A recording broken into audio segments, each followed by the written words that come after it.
Yeah. Uh, Second lecture is personalization of prayer. और जो दूसरा हमारा अध्ययन अभी चलेगा वो है हमारी व्यक्तिगत प्रार्थनाओं के ऊपर आधारित। Yep. Let's turn to Matthew 6, verses 9 to 15. और आइए मेरे साथ में मत्ती रचित सुसमाचार उसका 6 अध्याय वचन 9 से लेकर वचन 19 तक के हम लोग पढ़ेंगे। Yeah. I'll read. Uh, this then is how you should pray. Our Father in heaven, hallowed be your name. और जब हम लोग पढ़ते हैं जहां पर इस प्रकार से लिखा है कि हे हमारे पिता जो तू स्वर्ग में है तेरा नाम पवित्र माना जाए Your kingdom come, your will be done on earth as it is in heaven. और तेरा राज आए और तेरी इच्छा जैसे स्वर्ग में पूरी होती है वैसे पृथ्वी पर भी हो। Give us today our daily bread, और हमारे दिन भर की रोटी आज हमें दे। and forgive us our debts, हमारे अपराधों को आप क्षमा करें as we also have forgiven our debtors. और जैसे हमने अपने अपराधियों के अपराधों को क्षमा किया है। And lead us not into temptation, हमें परीक्षा में न ला but deliver us from the devil. परंतु बुराई से बचा। Uh,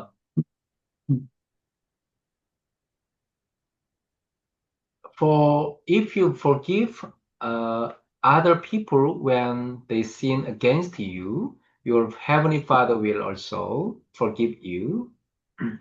और याद रहे यदि आप उन लोगों को क्षमा करते हैं जिन्होंने आपके प्रति गलती किया है और आपको परेशान किया है तो उसी रीति से जब आप उन्हें क्षमा करते हैं तो आपका स्वर्गीय परमेश्वर भी आपको क्षमा करता है।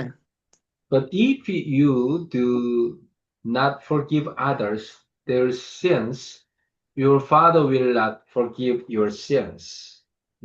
और यदि आप दूसरों के गुनाहों को माफ नहीं करते हैं तो परमेश्वर भी आपके गुनाहों को माफ नहीं करेगा। Yeah. Do you remember what we talked about last time?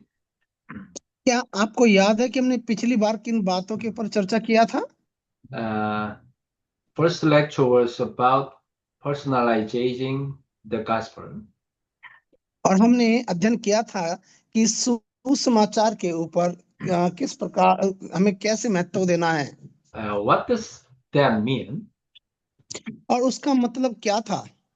It means making the gospel truly your own. और वो था कि आपको जो सुसमाचार है उसको किस रीति से लागू करना है। Only then can you have real assurance of salvation. और जब आप सुसमाचार को समझ जाते हैं तभी आप वास्तविक उद्धार को जान पाते हैं। Only then can you share it with others confidently and effectively.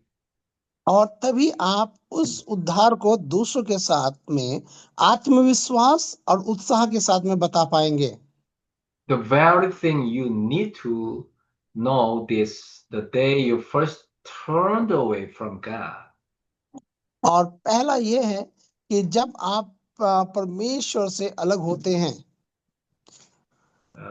When I had not yet met God personally, I was living in sin.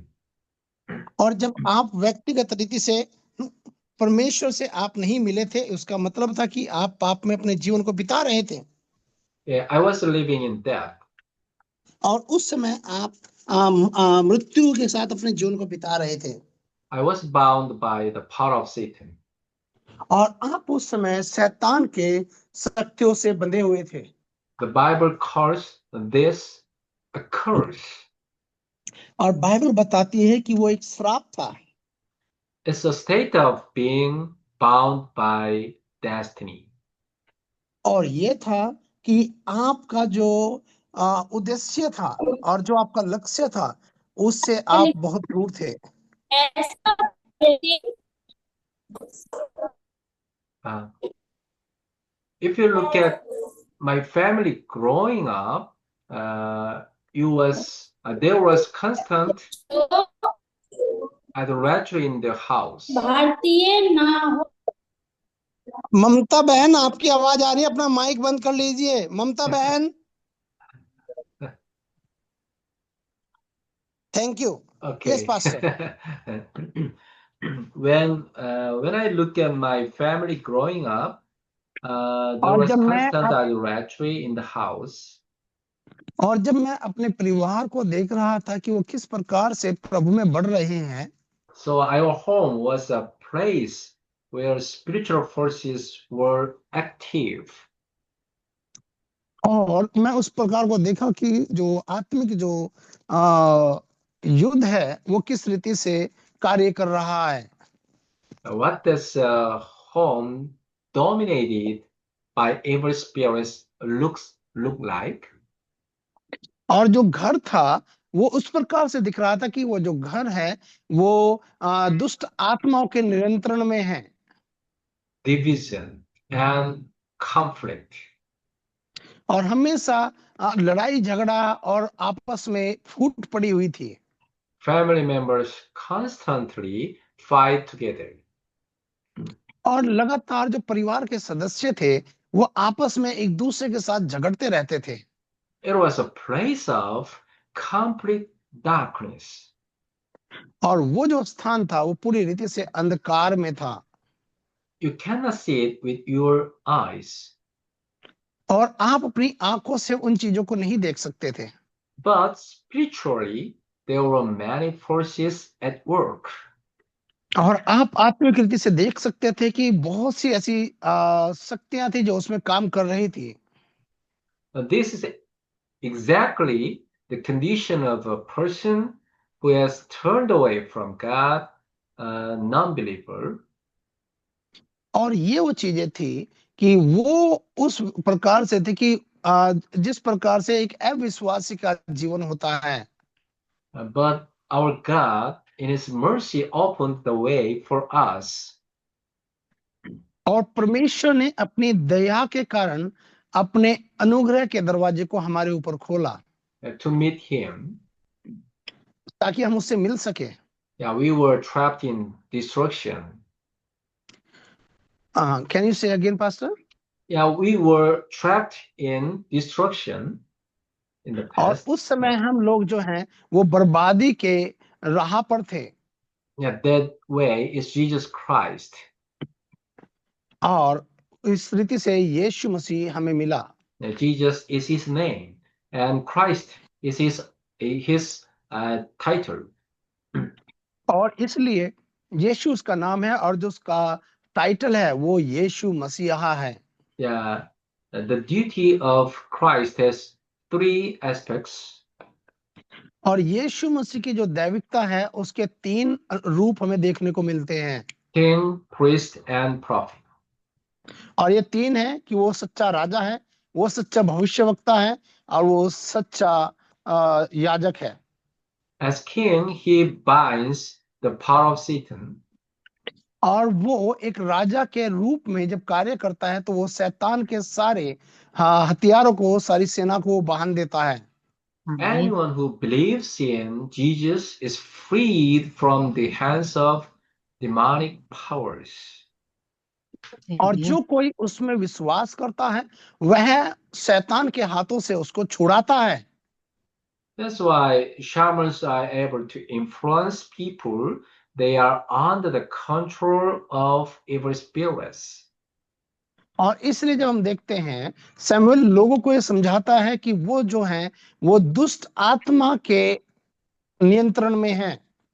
But if you believe in Jesus, you are और यदि free. आप यीशु मसीह में विश्वास करते हैं, Also, as priest, Jesus shed his blood on the cross to wash away all our sins. और एक याजक होने के नाते यीशु ने अपने लहू को क्रूस के ऊपर बहा दिया ताकि वो हमारे पापों को धो सके। We deserve to die for our sins and go to hell.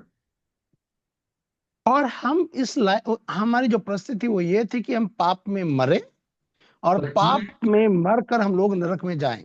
but Jesus died in our place. परंतु यीशु मसीह ने हमारे स्थान पर अपने आप को बलिदान कर दिया। Remember, the cross was not an accessory. और याद रहे कि जो क्रूस है वो किस गाथा को हमें बताता है। It was an execution device used for criminals. और याद रहे जो क्रूस की जो मृत्यु थी वो उन लोगों के लिए थी जो पापी थे, जो गुनहगार थे और जो समाज में रहने के योग्य नहीं थे। We were criminals. हम लोग अपराधी थे। But Jesus took our punishment. परंतु यीशु ने हमारे लिए अपने आप को प्रताड़ित किया। This shows how great our sins are. और उसने हमें दिखाया कि हमारे जो पाप है वो कितने बड़े हैं।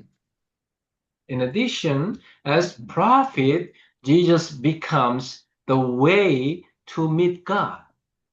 और इसलिए यीशु ने हमें वो रास्ता दिखाया कि हम किस प्रकार से परमेश्वर से मिल सकते हैं। When a person believes Jesus is the Christ, they meet God personally. और उसने हमें दिखाया कि यीशु जो मसीहा है वो हमारे लिए परमेश्वर से मिलने का व्यक्तिगत रास्ता है। So, who am I when I meet God? और जब मैं परमेश्वर से मिलता हूं तो मैं कौन हूं, मैं क्या हूं?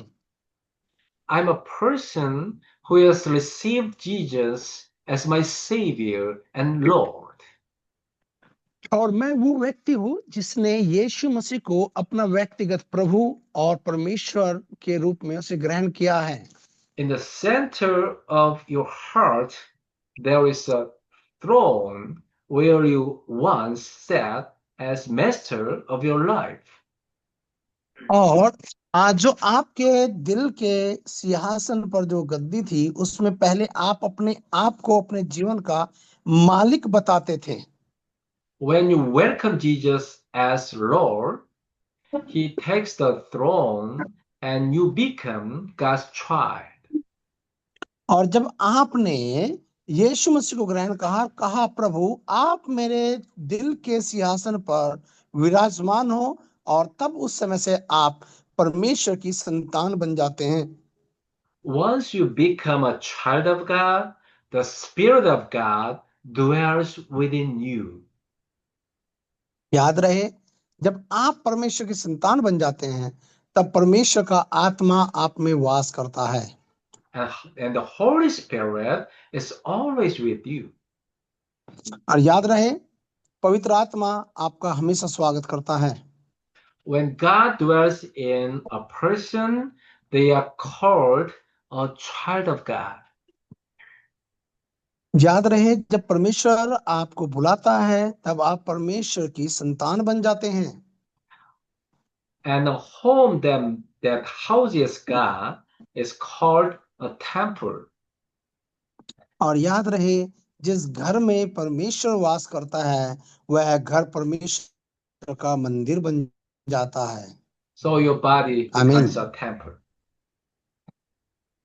और इसलिए जो आपका शरीर है वो परमेश्वर का मंदिर बन जाता है। Yeah. Now that you are God's child, you must अब live. You must live अब your जो life. है आप अब जो है आप परमेश्वर की संतान हैं और आपको परमेश्वर के अनुसार अपने जीवन को बिताना है। And now that you are God's child, you must live your life walking with Him in this world. और याद रहे, जब आप परमेश्वर की संतान बन जाते हैं आपको जरूरत है आप परमेश्वर के अनुसार चले और इस संसार में परमेश्वर की संतान के रूप में अपने जीवन को बिताएं। But to do that, you must not only understand the gospel in your mind, you must live it out in your life. परंतु याद रहे कि जब आप जो सुसमाचार आपको मिलता है, आपको उसको अपने सिर्फ दिमाग में ही नहीं रखना है, परंतु उस सुसमाचार में आपको जीना है। That is what prayer is. और यही है कि आपको प्रार्थना के साथ में किस प्रकार से चलना है। From now on, we'll learn what prayer is and how to make it personal, your prayer. और इसलिए आपने जाना है कि प्रार्थना क्या है और आपको इसको व्यक्तिगत रीति से किस प्रकार से लेना है।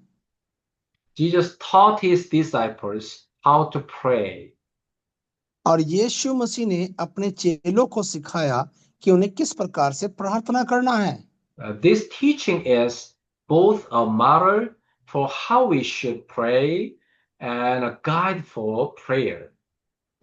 और उसने ये बताया कि आपको किस रीति से प्रार्थना करना है, परमेश्वर किस रीति से चाहता है कि आप प्रार्थना करें। The prayer Jesus taught is what we call the Lord's Prayer. और जो यीशु ने प्रार्थना करना में सिखाया, उसे हम बोलते हैं प्रभु की प्रार्थना। And now, when you talk about personalizing personalizing prayer, it means taking the Lord's Prayer and making it alive in your own life.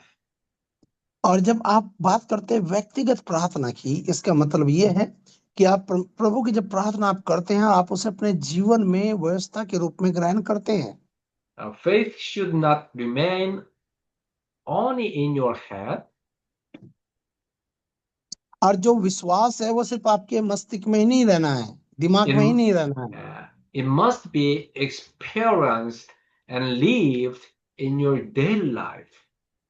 परंतु जो विश्वास है वो जरूरत है कि वो आपके दिन प्रतिदिन की क्रिया में इस्तेमाल होना है।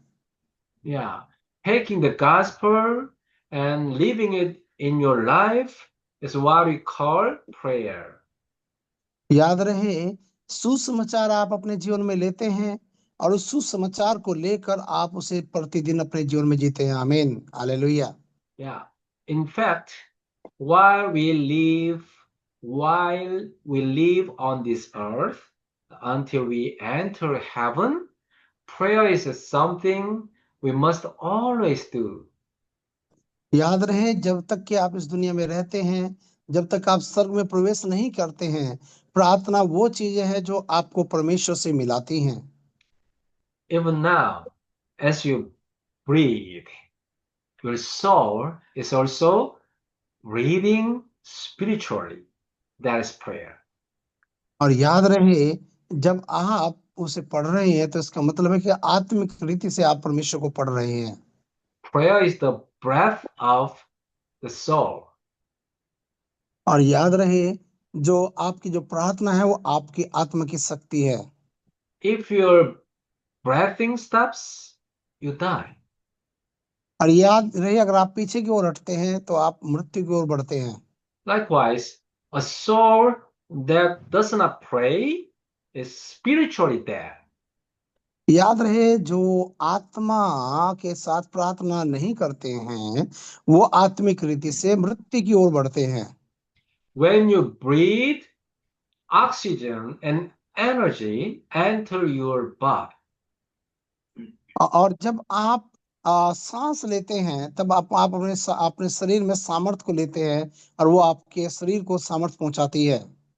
When you pray, God's जब spiritual power flows into your soul.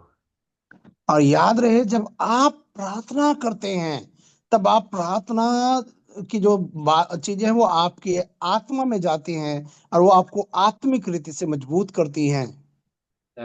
Even now, try this. Sit comfortably. और याद रहे कि आप बैठे Inhale slowly through your nose. और याद रहे कि आप जब आप सांस लेते हैं अपने नाक के द्वारा Drawing the breath down into your lower abdomen. और जब आप अपने नाभि की ओर को अपने नाक से जब आप सांस छोड़ते हैं and exhale slowly through your mouth. और जब आप अपने मुंह के द्वारा सांस लेते हैं Breathe in through your nose and और out through your mouth. और जब आप नाक के द्वारा सांस लेते हैं और मुंह के द्वारा छोड़ते हैं Do this slowly throughout uh, throughout the day. और आप इस प्रक्रिया को आप पूरे दिन भर की प्रक्रिया में करें। People with short swallow breaths tend to be impatient and lack endurance. और याद रहे जब आप इन चीजों को अपने जीवन में प्रतिदिन एहसास करोगे और देखोगे Their body temperature is often low, making them more susceptible to illness. और याद रहे तब आप जब इस बात को डेली करते हैं सांस को लेना और छोड़ना तब आप देखोगे कि आपका शरीर जो है वो तरोताजा है और आप बीमारियों से दूर रहते हैं और अर्थात आपको बीमारी से दूर रहने में वो आपकी मदद करता है।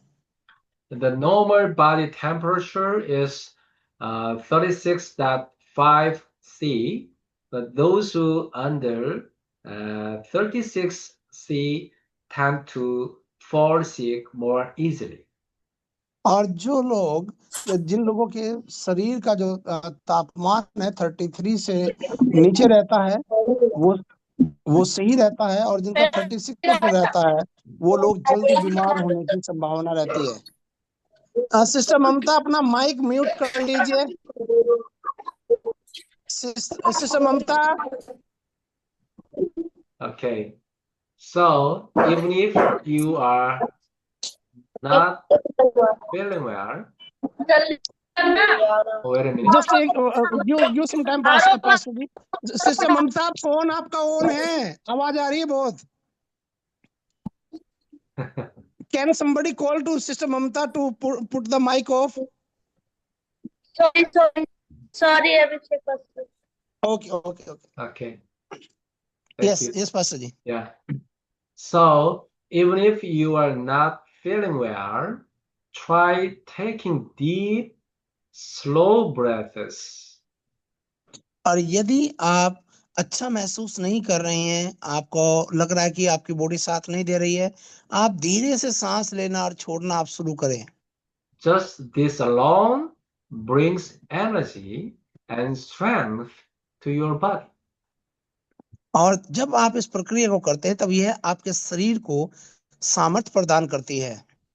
Prayer, which is spiritual breathing, brings even greater power, tremendous spiritual strength given by God.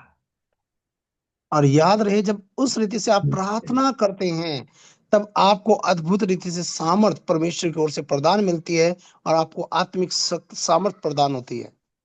Prayer is your ability to converse with God 24 hours a day. और ये जो चीजें हैं वो आपको मदद करेगी कि आप किस प्रकार से 24 पहर परमेश्वर के सामर्थ्य में आगे बढ़ना है। You can turn every thought into a prayer. और याद रहे आप अपने हर एक विचारों को प्रार्थनाओं में बदल सकते हैं। Some people have overactive minds and their और energy is drained by constant thinking. और याद रहे बहुत से जो लोग हैं वो लगातार अपने सामर्थ्य को जो है सोचने विचारने में लगा के रखते हैं। For such people, try turning those thoughts into prayer. पर ऐसे लोगों को जरूरत है कि उन सारी बातों को वो प्रार्थनाओं में बदल दे। Gradually, your brain and body will be healed. और तब क्या होगा आपका जो शरीर है और आपका जो दिमाग है वो स्वस्थ हो जाएगा। As you listen to this message, breathe slowly and और deep. जब आप इस वचन को सुन रहे हैं, संदेश को सुन रहे हैं, तो आप शांति के साथ में अपने आप सांस लें, You won't feel sleepy. और तब क्या होगा, आपको निंद्रा महसूस होगी। The Lord's Prayer that Jesus taught us contains 10 important points. और जब हम प्रभु की प्रार्थना को पढ़ते हैं, उसमें प्रभु हमें 10 महत्वपूर्ण बातों को बताता है। Yeah, the first point is our Father in heaven. पहला है, हे हमारे पिता तो जो स्वर्ग में है। The word heaven signifies God's transcendence. और जो स्वर्ग है वो हमें परमेश्वर की उपस्थिति को बताता है। Our God exists beyond space and time. और हमारा प्रभु जो है वो हमारी पहुंच से जो दूर है, और परमेश्वर जो है वो स्वर्ग में विराजमान है। Yeah, he is omniscient, omnipotent. He is omnipotent. और वो सारी जगह विद्यमान है। Yeah, there is nothing impossible for him. और ऐसा कुछ नहीं है जो वो नहीं कर सकता है। He is a creator of all things in the universe, including us. और वो जो है वो पूरी सृष्टि का सृजनहार परमेश्वर है। So let us call him Father. और इसलिए आइए हम उसे पिता कहकर पुकारे। Yes, you can call God Abba, Father. और आप उसे अपना पिता, और अपना पिता कहकर आप उसे पुकार सकते हैं। The term Father emphasizes intimacy with God. और जो पिता जो शब्द है वो हमें बताता है कि हम अपने परमेश्वर के साथ कितने मजबूत हैं। Some young people may struggle with this word because of wounds from their earthly fathers. और याद रहे, कई जो लोग हैं इन बातों को अपने जो अपना अपने पिता के साथ में इन चीजों को कंपेयर करते हैं। They might find it hard to call God Father और उनके लिए थोड़ा मुश्किल होता है परमेश्वर को पिता कहकर पुकारना, because it reminds them of past pain. और वो क्या होता है कि वो हमारे जो चीजों को कई बार कठिन हमें लगता है। But remember, our earthly fathers are imperfect and limited. और याद रहे, जो हमारे जमीनी जो पिता है वो सीमित है हर एक चीजों में, और उनके सोच विचार सीमित है। They cannot be compared to our Heavenly Father, who is full of love and unlimited power. और याद रहे, आप अपने आ, दुनियावी पिता को आप स्वर्गीय पिता के साथ में कंपेयर नहीं कर सकते हैं, क्योंकि वो हमारी सोच से, हमारी समझ से परे है। And the second point of the Lord's Prayer is, Hallowed be your name. और दूसरी बात जो है, जहां पर लिखा है तेरा नाम पवित्र माना जाए। The word hallowed means set apart or holy. और इस जिसका मतलब है जो अलग है और जो पवित्र है। And this means that in your life, God's glory and holiness should be revered.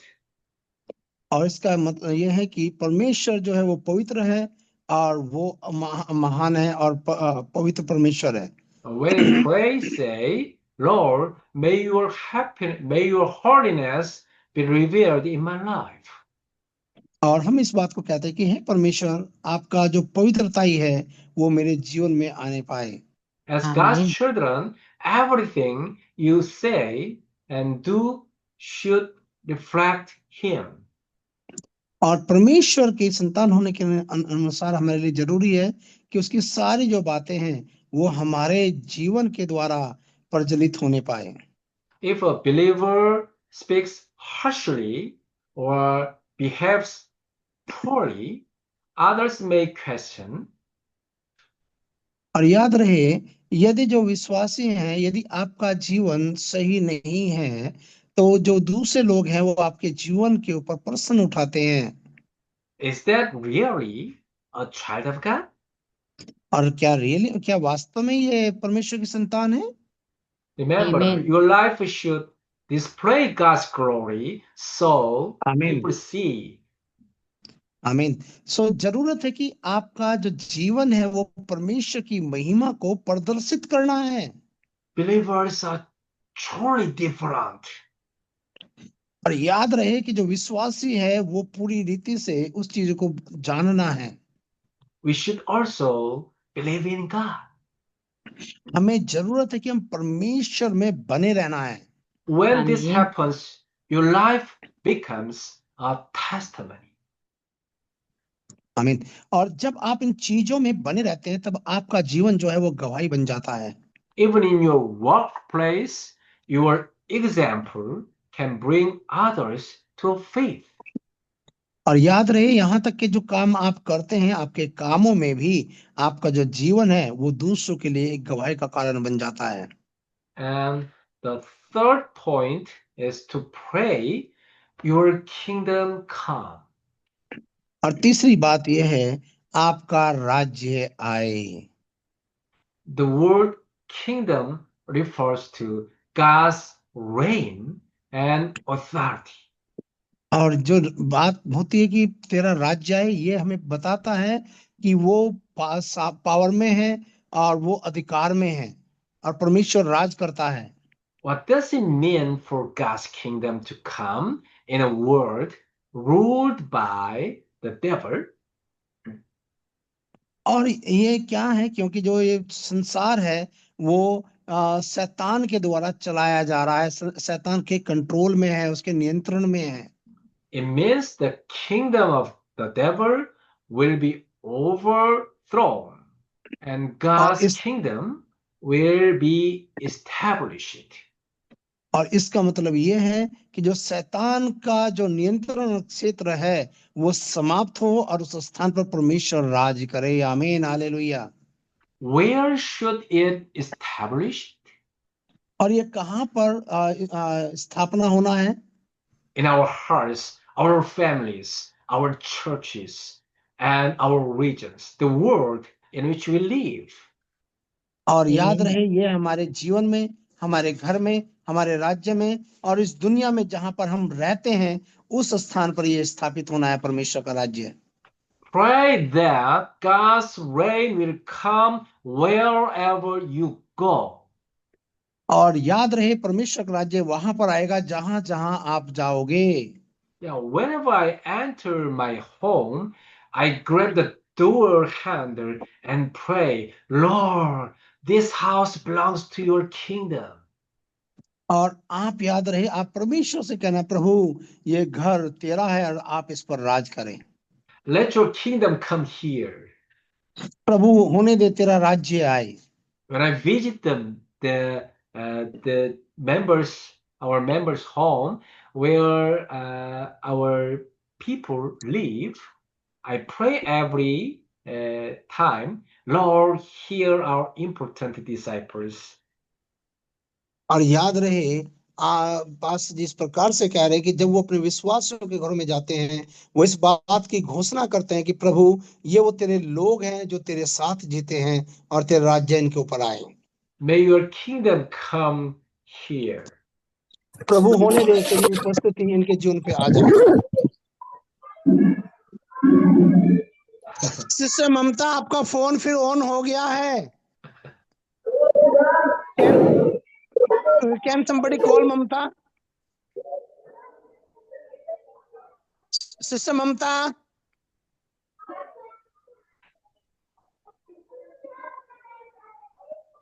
या please pastor continue. Yeah. You can also say to someone next to you. और आपके पास जो रहते हैं आप उनको ये बातें कह सकते हैं। May God's kingdom come in your life. परमेश्वर का राज्य आपके जीवन में आए। That means you are praying for God to be king over their life. और आप इस बात को कहना है कि परमेश्वर उनके राज्य उनके जीवनों का परमेश्वर बन जाए to rule over every part of it. और आपके जीवन के हर एक पहलू पर हर एक चीज पर वो राज करें। Yeah, the Lord's Prayer continues, Your will be done on earth as it is in heaven. और आप इस बात को कहें कि प्रभु जिस प्रकार से तेरी इच्छा स्वर्ग में पूरी होती है उसी प्रकार से तेरी इच्छा हर एक के जीवन पर पूरी हो जाए। This is not a prayer asking that things go our way. और याद रहे ये आपका धन्यवाद का प्रार्थना नहीं है परंतु ये आपकी इच्छाओं की प्रार्थना है।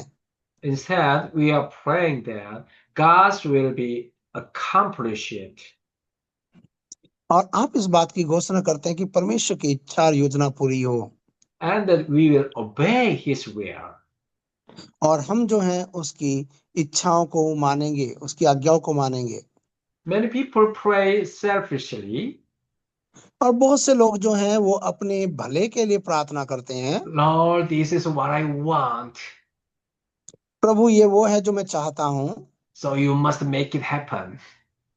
प्रभु आप इसे मेरे जीवन में होने दें। Some even threaten, और प्रभु ये इसी वक्त मेरे जीवन में होने दें।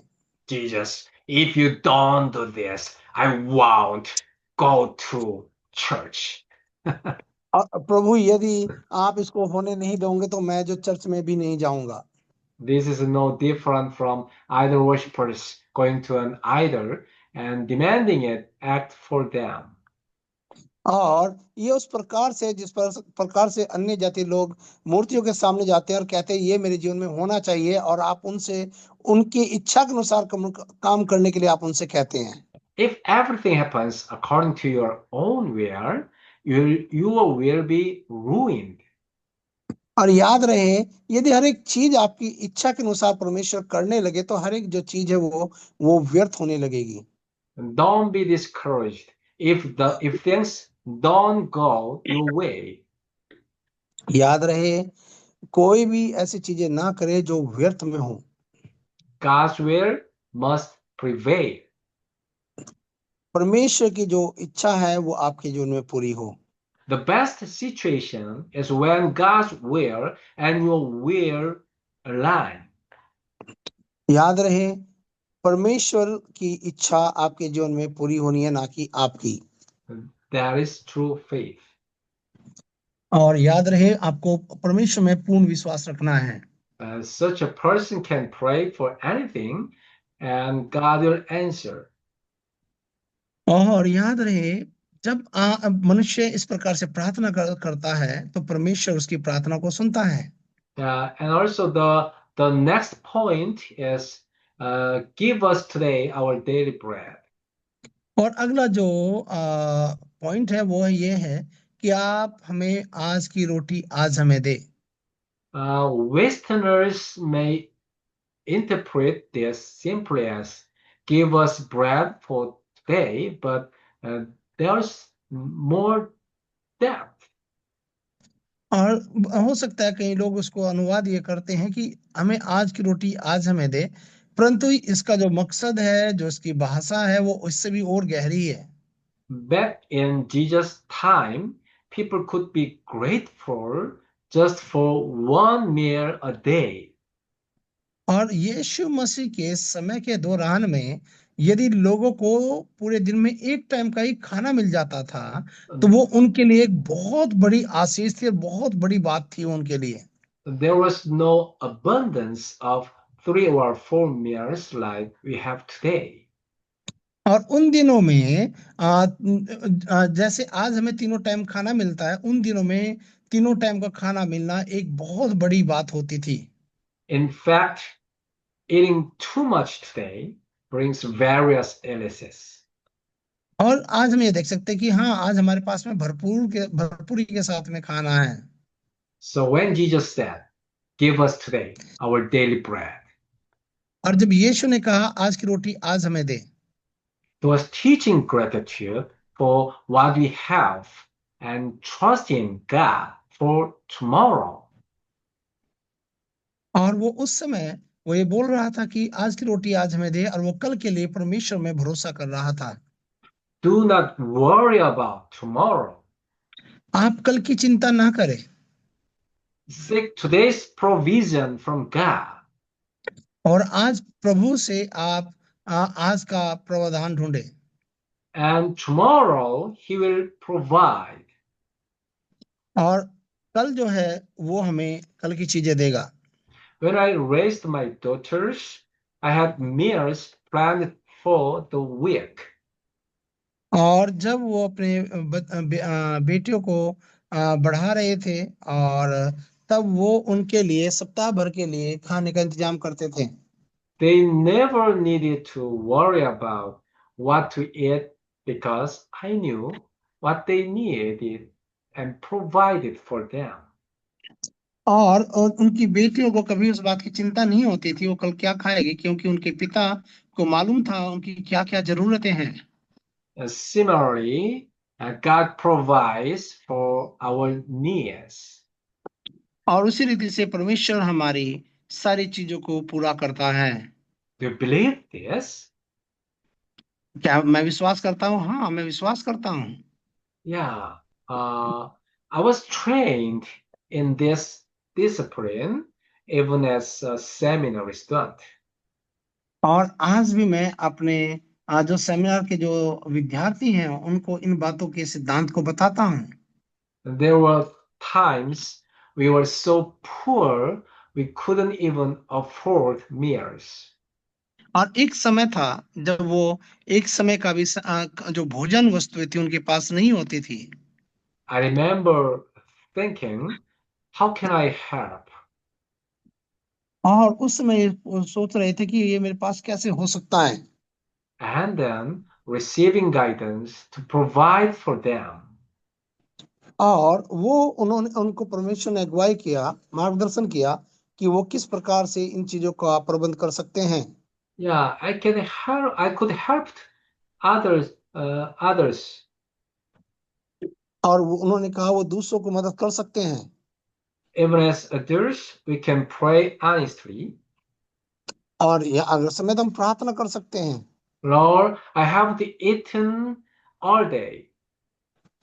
प्रभु मैंने पूरा दिन भर अच्छे से मैं खाकर तृप्त हुआ हूँ, Please provide my meal. और प्रभु आप मेरे जो भोजन वस्तुएं हैं आप उनका प्रबंध करें। Today, in our age of abundance, it's easy to forget how truly dependent we are on God. और आज की तारीख में जब हमारे पास सब कुछ है, हम बहुत आसानी से भूल जाते हैं कि किस प्रकार से परमेश्वर ने हमारी जरूरतों को पूरा किया जब हम समस्याओं के बीच में थे। We must have faith that God supplies all that we need. और याद रहे परमेश्वर हमारी सारी जरूरतों को पूरा करता है। Trusting Him to meet our daily needs. और यह है कि हम उस प्रतिदिन जो हमारी जरूरत है हम परमेश्वर से कहना कि प्रभु आप हमारे रोज की रोटी आज हमें दें। Don't worry, God will provide for your needs. चिंता न करें, परमेश्वर आपके भोजन वस्तुओं का प्रबंध करने वाला परमेश्वर है। That's why Jesus did not tell us to pray for bread for 1,000 days. इसलिए प्रभु ने हमें यह कभी नहीं कहा है कि आप ये प्रार्थना करें कि प्रभु आप मेरे हजारों दिनों के लिए रोटी का प्रबंध करें, Just for what we need today. पर इस यीशु ने कहा आप प्रार्थना करें जो आपको आज चाहिए उसके लिए आप प्रार्थना करें। So be thankful for today's provision. इसलिए हमें धन्यवाद होना है जो परमेश्वर ने आज हमें दिया है उसके लिए हम धन्यवाद दें। And trust that tomorrow He will provide as well. और आप धन्यवाद करें कि परमेश्वर हमें कल भी इसी प्रकार से देगा। And the sixth point of prayer is forgive us our sins. छठा जो संदर्भ है वो है हमारे अपराधों को क्षमा करें। We pray this after acknowledging that God has forgiven us just as we forgive those who have sinned against us. और आप उन बातों को याद करते हुए प्रार्थना करना है कि जिस प्रकार से हमने अपने सताने वालों को क्षमा किया है, हे परमेश्वर, आप हमारे भी अपराधों को क्षमा करें। To receive forgiveness from God, you first must become a forgiving person.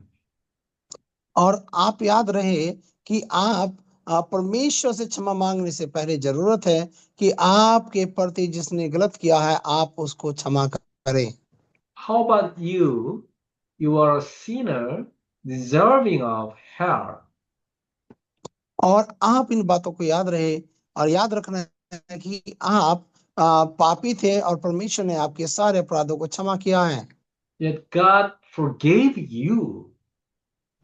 और होने दे कि परमेश्वर आपको क्षमा करे।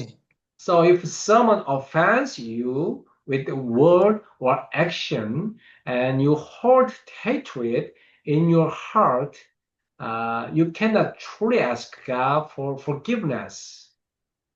और याद रहे यदि आप जिसने आपके प्रति दिल दुखाया है और यदि आप उसको क्षमा नहीं कर सकते हैं तो आप परमेश्वर की से भी क्षमा की आप आशा ना रखें।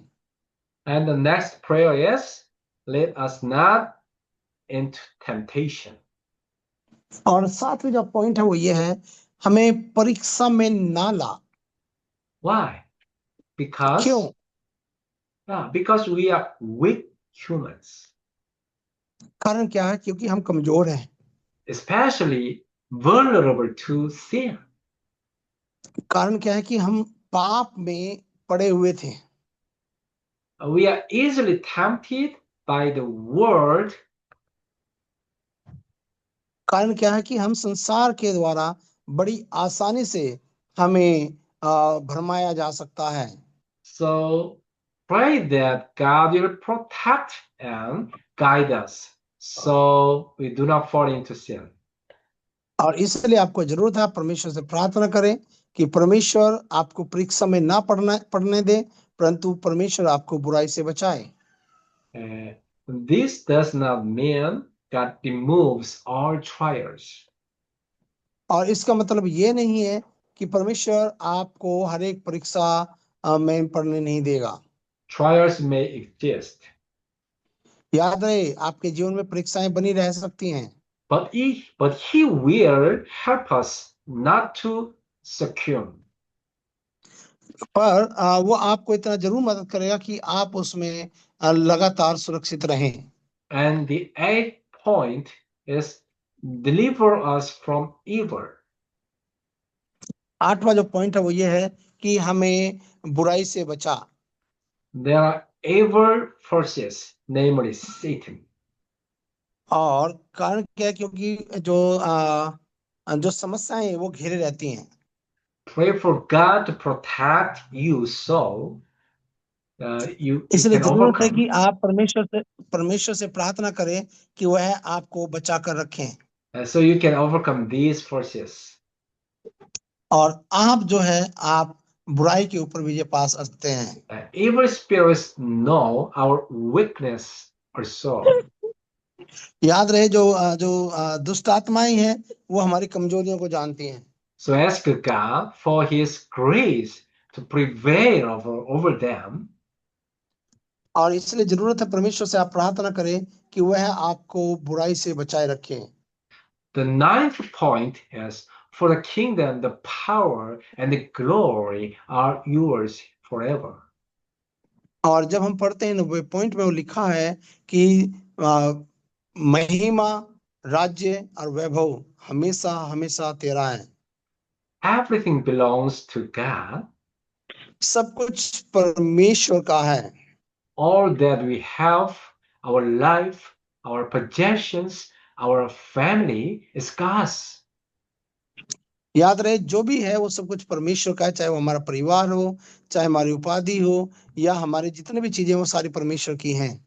Even within a marriage, remember that everything is ultimately God's, not और ours. याद रहे जो भी कुछ है वो सब कुछ परमेश्वर का है। Yeah, children, बच्चे, property, talents, धन all are संपत्ति। entrusted to us temporarily by God. और याद रहे, चाहे वो हमारे बच्चे हो, चाहे धन संपत्ति हो, चाहे हमारा ज्ञान हो, या हमारा कोई टैलेंट हो, कुछ भी हो, वो सब कुछ जो भी हमारे जीवन में है, वो सब कुछ परमेश्वर का है। When God calls us to heaven, there will be an accounting. और याद रहे, जब परमेश्वर हमें स्वर्ग में बुलाएगा, तब वहां पर हमारे जीवन का न्याय होगा। How have you used what I gave you for my purposes? और परमेश्वर आपको कहेगा, जो मैंने आपको दिया, वो मैंने आपके जीवन में अपनी महिमा के लिए तुम्हें दिया था। Use what God has given you. और ये वो है जो परमेश्वर ने आपको दिया है। Your gifts, time, and resources for Him. और परमेश्वर ने सारी जितना जो समय है, जो रिसोर्स है, वो परमेश्वर ने हमें अपनी महिमा के लिए दिया है। Your dedication builds the church, enables worship, supports ministries, and और याद रहे, blesses others. परंतु बहुत से ऐसे चीजें हैं कि वो लगातार दूसरों को आशीषित करते हैं। Using what God gives for His purposes is a source of immense gratitude. और जो भी कुछ मिला है, उसके द्वारा परमेश्वर को, मनुष्य को अवश्य है कि वो उसको धन्यवाद करे। Finally, conclude with Amen. और आइए, जो अंतिम का जो वचन है, वो कहता है आमीन। This means I sincerely agree and believe in all of this. और जिसका मतलब है कि हाँ, मैं पूर्ण रीति से, हे मेरे परमेश्वर, मैं तेरी इन सारी बातों के साथ में मैं एग्री हूँ। The word Amen is beautiful and praises God. और याद रहे, जो शब्द आमीन है, वो अति सुंदर है और परमेश्वर की महिमा के लिए है। Do you believe you are God's precious child? आपको ये याद रखना है कि आप परमेश्वर के महत्वपूर्ण बच्चे हैं। Do you believe God hears your prayers? और आपको ये जानना है कि परमेश्वर आपकी बातें सुनता है। Then say Amen. और आप इस बात को लेकर कहना है आमीन। आमीन। Many believers are hesitant to say Amen. बहुत से विश्वासी हैं, वो इन बातों से झिझकते हैं, और आमीन कहने से वो झिझकते हैं अपने जीवन में। But saying it with faith shows your agreement and strengthens your prayer. और याद रहे, जब आप आमीन करते हैं, कहते हैं, आप परमेश्वर के साथ इस वादे के साथ में एग्री होते हैं, और उसमें विश्वास को जताते और कहते हैं, प्रभु, मैं आपकी इस बात में सहमत हूँ। आमीन। Yeah. Jesus also emphasized forgiveness. और यीशु ने हमें बहुत बताया है और समझाया है, जो क्षमा है वो किस प्रकार से होती है। If you forgive others' sins, your heavenly Father will forgive yours. यदि आप अपने अपराधों को क्षमा करते हैं, परमेश्वर भी आपके अपराधों को क्षमा करता है। But you do not forgive others, your Father will not forgive your sins. यदि आप दूसरों को क्षमा नहीं करते हैं, तो आपका स्वर्गीय परमेश्वर भी आपके पापों को क्षमा नहीं करेगा। A prayer without forgiveness has no power. और याद रहे, यदि आप प्रार्थना कर रहे हैं परंतु आपके जीवन में क्षमा नहीं है, दूसरों को क्षमा नहीं करते हैं, तो आपकी प्रार्थना करना व्यर्थ है। Forgiveness itself is strength. याद रहे, जब आप क्षमा कर देते हैं, तब वो क्षमा करना ही एक सामर्थ्य है। When you forgive, you become strong. जब आप क्षमा करते हैं, तब आप सामर्थ्य हो जाते हैं। When you cannot forgive, you remain weak. और जब आप क्षमा नहीं करते हैं, तब आप कमजोर रहते हैं। Holding on to unforgiveness only causes personal suffering. और याद रहे, जब आप क्षमा नहीं करते हैं, तो वह आपके व्यक्तिगत रीति से, आपके व्यक्तिगत जीवन में आपकी समस्याओं को लाती हैं। True prayer is a life that demonstrates God's love through forgiveness. और याद रहे, एक जो सच्ची प्रार्थना है वो ये है, आपके जब आप क्षमा करके प्रार्थना करते हैं, परमेश्वर की सामर्थ आपके जीवन में उपस्थित हो जाती है। So remember where the 10 points of the Lord's Prayer. याद रहे जो 10 बातें हमने सीखी है परमेश्वर की प्रार्थना से, प्रभु की प्रार्थना से, उन बातों को हमें याद रखना है। Yeah, let's move on to conclusion. और आइए हम लोग समाप्ति की ओर चले। Why is prayer so important? हमारे जीवन में प्रार्थना क्यों महत्वपूर्ण है? Because prayer is the path to happiness. और प्रार्थना जो है वो रास्ता है जिस रास्ते के द्वारा चीजें संभव होना है। Do you really want to be happy? और क्या यदि आप रियली में अपने जीवन में खुश रहना चाहते हैं? John 14 verse 24 says, यूहन्ना रचित सुसमाचार 14 का 24 इस प्रकार से कहता है, Until now you have asked nothing in my name. यदि आज तक आपने मेरे नाम से कुछ नहीं मांगा है, Ask and you will receive, so that your joy may be complete. और आप मांगो और आपका जो आनंद है वो पूरा हो जाएगा। Those who ask will receive, and their joy will be full.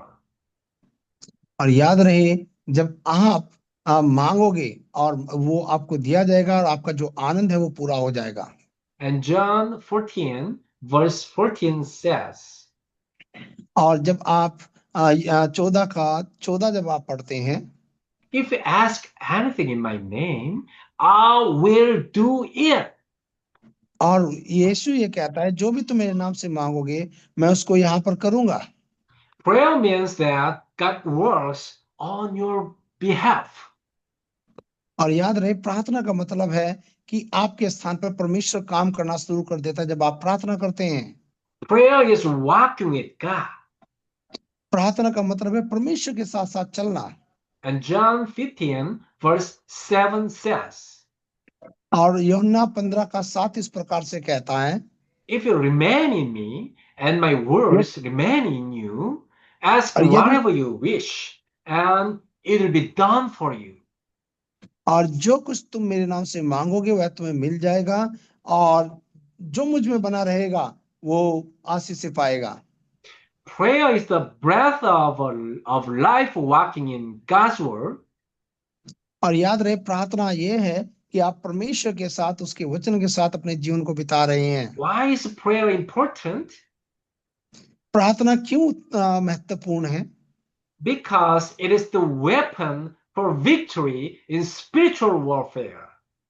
कारण क्या है कि ये वो आत्मिक लड़ाई है और आत्मिक विजय है जो परमेश्वर ने आपको प्रार्थना के रूप में ये हथियार दिया है।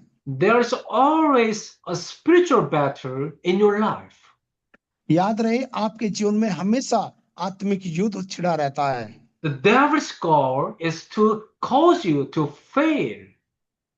और याद रहे शैतान चाहता है आप अपने जीवन में हार जाएं, To become sick, आप बीमार हो जाएं, to die, आप मर जाएं and to be destroyed. और आप समाप्त हो जाएं, नष्ट हो जाएं। But through prayer, you must defeat the evil one. और परंतु जरूरत है कि प्रार्थना के द्वारा आप शैतान के कार्यों को नष्ट करें। So Paul says in Ephesians 6 verse 18, और जब आप पढ़ेंगे इफिसियों 6 का 18, pray in the Spirit on all occasions with all kinds of prayers and requests. और इस प्रकार से कहता है कि आप हर एक बातों के लिए प्रार्थना और धन्यवाद के साथ परमेश्वर से विनती करते रहो। With this in mind, be alert and always keep on praying for all the Lord's people. और आपको जरूरत है कि आप इन सारी बातों के लिए परमेश्वर को धन्यवाद देते रहें। Always pray. हमेशा प्रार्थना करें। You may ask, आप परमेश्वर से पूछ सकते हैं, Pastor, how can I always pray? आप कह सकते हैं कि मैं कैसे मैं प्रार्थना करूं? It's not difficult. और ये असंभव नहीं है। You're always worrying. आप हमेशा चिंता करते रहते हैं, always anxious, आप हमेशा चिंताओं में पड़े रहते हैं, always complaining, हमेशा बिलबिलाते रहते हैं। turn all of that into prayer. याद रहे, हर एक बातों को आप प्रार्थना में बदल दें। If you dwell in worry and resentment, a tower of darkness is built inside you. याद रहे, यदि आप इन चीजों में पड़े रहेंगे तो याद रहे कि जो अंधकार की जो सामर्थ है वो लगातार तुम्हारे जीवन में घर बनाए रहेगी। If you pray constantly, a tower of life is built inside you. और याद रहे, जब आप लगातार प्रार्थना करते रहेंगे तब परमेश्वर की जो सामर्थ्य निरंतर आपके जीवन में बनी रहेगी। And the sick parts of your body and soul are healed. और याद रहे, आप अपने शरीर को, अपनी बीमारी को आप उसके नाम में चंगा करें। Turn every thought and every word into prayer. इसलिए आप अपने हर एक विचारों को, हर एक बातों को आप परमेश्वर से प्रार्थना करके करें। And turn every breath into prayer. और इसलिए आप हर एक बातों को परमेश्वर से प्रार्थना करें। Turn everything you hear and say into prayer. और याद रहे, जो भी आप प्रार्थना करते हैं उन सारी बातों को लेकर आप परमेश्वर से प्रार्थना करें। Turn everything you see into prayer. आप जो भी देखते हैं उन सारी बातों को लेकर आप प्रार्थना करें। This is 24/7 prayer. और ये है आप जो 24 पहर परमेश्वर से प्रार्थना करते हैं। Set aside a special time each day to focus on God. याद रहे, आपको हर समय अपने ध्यान को परमेश्वर की ओर केंद्रित रखना है। Yeah, time special and pray. और याद रहे, आप अपने समय को आप निर्धारित कीजिए और परमेश्वर के साथ समय बिताइए। Before bed, when you wake up, during free time, even for 5 minutes, pray. और याद रहे, जब भी आप उठे या कुछ भी करें, आप कम से कम समय लें और परमेश्वर से आप बातचीत करें। If you don't know what to pray, use the Lord's Prayer as a guide. और याद रहे, यदि आपको नहीं पता है कि आपको कैसे प्रार्थना करना है तो आप प्रभु की जो प्रार्थना है उसके आधार पे आप प्रार्थना करें। Pray thoughtfully. It's very good. और याद रहे, आप लगातार परमेश्वर से प्रार्थना करें। Pray as if you are speaking naturally with God. और आप इस रीति से प्रार्थना करें कि जैसे आप परमेश्वर से बातें कर रहे हैं। You listen without reproach. और आप परमेश्वर से मिलने के लिए आप प्रार्थना करें। Yeah, let us personalize our prayers. आइए हम लोग अपनी प्रार्थनाओं को जांचें कि हम कैसे प्रार्थना करते हैं। Yeah, let's pray. आइए हम प्रार्थना करें। Dear Lord, thank you. प्यारे प्रभु, आपका धन्यवाद हो। Today we have आमीन। learned the prayer Jesus taught. और आज हमने सीखा कि हमें प्रभु ने किस प्रकार से प्रार्थना करना सिखाया है। Make it our prayer. और प्रभु, उस प्रार्थना को आप हमारी प्रार्थना बना दें। May we आमीन। always enjoy the happiness of prayer. और प्रभु, आप हमारी प्रार्थना को हमेशा आनंद की प्रार्थना बना दें। May we always walk with God through prayer. और प्रभु, आप हमें आपके साथ चलने के लिए प्रार्थनाओं का जीवन दें। May we always be armed with prayer to win spiritual battles. और प्रभु, आप हमारी मदद करें कि हम आत्मिक रीति से प्रार्थना करने वाले बने। In the name of Jesus, our Savior, we pray. और हमारे उद्धार के कर्ता प्रभु यीशु मसीह के नाम में हम ये प्रार्थना मांगते हैं। Amen. आमीन। आमीन। Amen. All right, that's all.